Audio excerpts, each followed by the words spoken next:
Apakah Islam dipimpin oleh orang mati di kuburan? Tampar balik logika mereka. Bismillahirrahmanirrahim.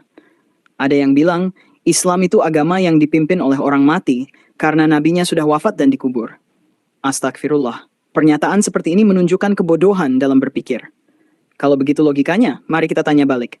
Apakah Nabi Daud, Nabi Sulaiman, Nabi Musa, dan semua nabi sebelum Yesus masih hidup sekarang? Tidak. Mereka semua sudah wafat.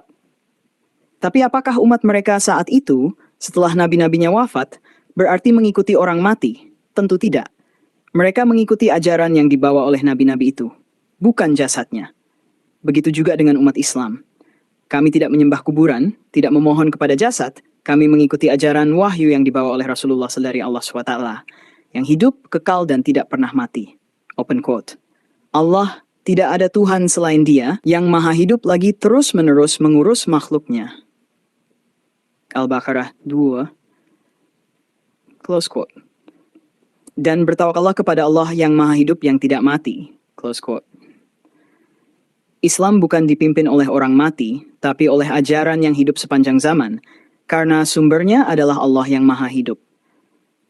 Justru aneh kalau seseorang mengaku beriman kepada Allah, tapi malah menganggap kematian jasmani sebagai akhir dari kebenaran. Padahal Allah sendiri berfirman, open quote, sesungguhnya engkau Muhammad akan mati, dan sesungguhnya mereka pun akan mati. Close quote. Ayat ini bukan penghinaan, tapi kenyataan bahwa setiap manusia akan mati.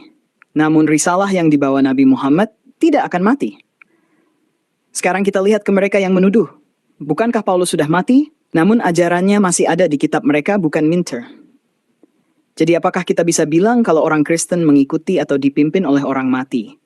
Juga, Yesus yang mereka sembah menurut mereka mati, disalib, dikubur, baru kemudian katanya bangkit. Lalu anehnya, mereka justru menyembah orang yang mati lalu hidup kembali. Sementara kami hanya mengikuti orang yang wafat secara manusiawi, tapi tidak kami sembah sedikit pun. Jadi, siapa sebenarnya yang beragama kepada orang mati umat Islam, yang menyembah Allah yang maha hidup, atau mereka, yang menjadikan kematian seseorang sebagai bagian dari akidah mereka? Jadi, Nabi Muhammad memang telah wafat, tapi petunjuk beliau tetap hidup di dalam Al-Quran dan Sunnah.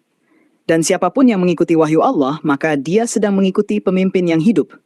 Karena Allah berfirman, open quote, dan berpeganglah kamu semuanya kepada tali agama Allah, dan janganlah kamu bercerai-berai. Yang Al-Imran, close quote. Islam bukan agama yang dipimpin oleh mayat, tapi oleh ajaran dari Tuhan yang maha hidup. Yang mati hanyalah jasad, tapi risalahnya kekal sepanjang masa.